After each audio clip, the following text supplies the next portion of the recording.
Current affairs మనం ఒక్క లైన్లో చూద్దాం. డిసెంబర్ 8, 9 తేదీలకు సంబంధించినటువంటి current affairs in one liners. అంతర్జాతీయ అవినీతి నిరోధక దినోత్సవాన్ని ఎవరు నిర్వహిస్తారు? Who organises international anti corruption day?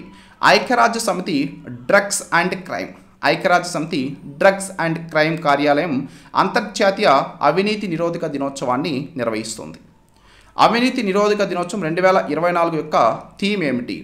What is the theme of anti corruption day 2024? అంతర్జాతీయ అవినీతి నిరోధక దినోత్సవం యొక్క 2024 యొక్క థీమ్ అవినీతికి వ్యతిరేకంగా యువతతో ఐక్యత, రేపటి సమగ్రతని పెంపొందించడం. ఇంగ్లీష్లో what is the theme?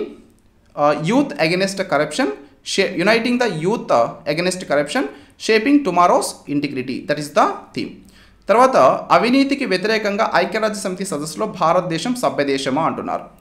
Is India a member of the United Nations convention against corruption? Yes, మన భారతదేశం దీంట్లో సభ్యదేశమే. 2011 మే 9న అవినీతికి వ్యతిరేకంగా ఐక్యరాజ్య సమితి కన్వెన్షన్ని మన భారతదేశం ఆమోదించడం జరిగింది.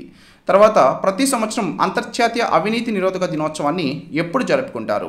When did international anti corruption day observed every year? That is December 9. December 9వ తేదీన మనం ప్రతి సంవత్సరం దీన్ని జరుపుకుంటా ఉన్నాం.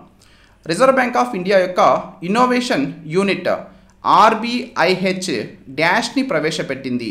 ఇది ఆర్థిక మోసాన్ని సమర్థవంతంగా ఎదుర్కోవడానికి మరియు చట్ట విరుద్ధ కార్యకలాపాల్లో ఉపయోగించేటువంటి మ్యూల్ ఖాతాల్ని ప్రత్యేకంగా లక్ష్యంగా చేసుకుంది అంటారు. The reserve Bank of India's innovation unit that is called RBIH. ఓకేనా? సో దీన్ని రిజర్వ్ బ్యాంక్ ఇన్నోవేషన్ హబ్ అంటాం. ఫుల్ ఫామ్ చెప్పాలంటే reserve bank innovation hub has introduced dash which aims to combat financial fraud effectively and specifically targets mule accounts used in illegal activities. Okay, so here absolutely option that is mulehunter.ai. mulehunter.ai అండి. This is very very important, you should remember. And ఇక్కడ వచ్చేసరికి mule accounts అంటే ఏంటంటే మనకి అవినీతి సంబంధించి like terrorist activities ఇవి ఉంటాయి కదా, టెర్రరిస్ట్ ఆర్గనైజేషన్స్ ఇవి ఉంటాయి కదా. సో వాళ్ళకి వాళ్ళకు ఉన్నటువంటి వాళ్ళకి సంబంధించిన అకౌంట్స్ ఇవి ఏవైతే ఉన్నాయో వీటిని మనం మ్యూల్ అకౌంట్స్ అని చెప్పేసి పిలుస్తాం. నార్కోటిక్ డ్రగ్స్ కమిషన్ 68వ సెషన్కి అధ్యక్షత వహించడానికి ఏ దేశం ఎంపికైంది అంటున్నారండి. Which country has been chosen to chair the 68th session of the commission on narcotic drugs. దీనికి మన భారతదేశం మొట్టమొదటిసారిగా ఇప్పుడు ఎన్నికవడం జరిగింది. India is absolutely correct. And Mullaperiyar dam ఏ రాష్ట్రంలో ఉంది? ఎస్టర్డే క్లాస్లో మనం ఆల్రెడీ డిస్కస్ చేయడం జరిగింది. Mullaperiyar dam is located in which state? ఇది కేరళ రాష్ట్రంలో ఉంటుందండి. అయితే ఇది ప్రస్తుతం ఉంది మాత్రం తమిళనాడు రాష్ట్రం యొక్క కంట్రోల్లో. ఏ రాష్ట్రం యొక్క కంట్రోల్లో ఉందంటే తమిళనాడు రాష్ట్రం యొక్క కంట్రోల్లో ఉంది. ఇది కేరళ రాష్ట్రంలో ఉంటుంది ఓ డ్యామ్ మొత్తం. తర్వాత అంగామి తెగ ప్రధానంగా ఏ రాష్ట్రంలో కనిపిస్తుంది? Angami tribe is primarily found in which state? ఇది నాగాలాండ్ రాష్ట్రంలో మనకి ఎక్కువగా కనిపిస్తుందండి. ఇది ఎందుకు ప్రస్తుతం వార్తల్లో ఉందంటే రీసెంట్గా ఇప్పుడు జరుగుతూ ఉంది మనకి హార్న్బిల్ ఫెస్టివల్ అనేటువంటిది నాగాలాండ్లో జరుగుతూ ఉంది. మోస్ట్ ఇంపార్టెంట్, హార్న్బిల్ ఫెస్టివల్ ఏ రాష్ట్రంలో జరుపుకుంటారంటారు? ఇది నాగాలాండ్లో జరుపుకుంటారని ప్రతి సంవత్సరం. ఈ నాగాలాండ్లోని హార్న్బిల్ ఫెస్టివల్లో 1500 మంది అంగామి నాగా తెగ సభ్యులు ఇటీవల ఒక సాంస్కృతిక వేడుకలో పాల్గొన్నారండి. ప్రధానంగా నాగాలాండ్లోని కోహిమలో వీళ్ళు నివసిస్తూ ఉంటారు అంగామి ట్రైబ్ అనేటువంటి వారు. నాగా తెగ మయన్మార్ నుంచి వలస వచ్చి మణిపూర్లో వీరు గుర్తింపు పొందడం జరిగింది. అండ్ ఇటీవల ఢిల్లీ ఎన్సీఆర్లో కనిపించినటువంటి లిటిల్ గల్ బోర్డ్ ఏ ప్రాంతానికి చెందినటువంటిది? లిటిల్ గల్ బర్డ్ అనేటువంటిది which was recently spotted in Delhi NCR is native to which region అంటున్నారు. ఇది యూరేషియా రీజియానికి సంబంధించిందండి. యూరేషియా అంటే యూరోప్ ఏషియాని కలిపి మనం యూరేషియా అంటాం. ఈ ప్రాంతానికి సంబంధించింది. ఫస్ట్ టైం అయితే మన భారతదేశం యొక్క క్యాపిటల్ రీజియన్లో ఇది కనిపించడం జరిగింది.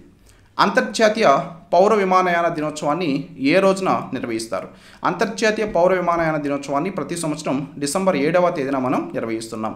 యునైటెడ్ నేషన్ జనరల్ అసెంబ్లీ ఏ తేదీని ప్రపంచ ధ్యాన దినోత్సవంగా ప్రకటించింది? United nation general assembly declares which date as world meditation day? That is December 21 అండి. ప్రస్తుత రెపో రేట్ ఎంత? What is the current repo rate? That is 6.5%.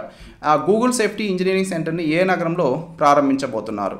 దీన్ని హైదరాబాద్లో మన భారతదేశంలో మొట్టమొదటిసారిగా ప్రారంభించబోతున్నారు. ఇటీవల జరిగినటువంటి గృహ సమిట్ 2024 ఎన్నవ ఎడిషన్ అంటున్నారు. ఇది 16వ ఎడిషన్. శాంతి నిరాయుధీకరణ మరియు అభివృద్ధి కోసం ఇందిరాగాంధీ శాంతి బహుమతి 2024 సంవత్సరానికి గాను ఎవరికి లభించింది? Who was awarded the Indira Gandhi prize for peace disarmament and development for the year 2024. ఇది వెరోనికా మిచెల్ బాచెలెట్ జెరియాకి ప్రదానం చేయడం జరిగిందండి. This is very very important. You can expect this question in the upcoming exams. Okay, so ఇవి actually December 8 మరియు December 9 తేదీలకు సంబంధించినటువంటి current affairs. I hope you like this video. ఈ వీడియో కనుక మీకు నచ్చినట్లయితే తప్పనిసరిగా వీడియోని లైక్ చేయండి.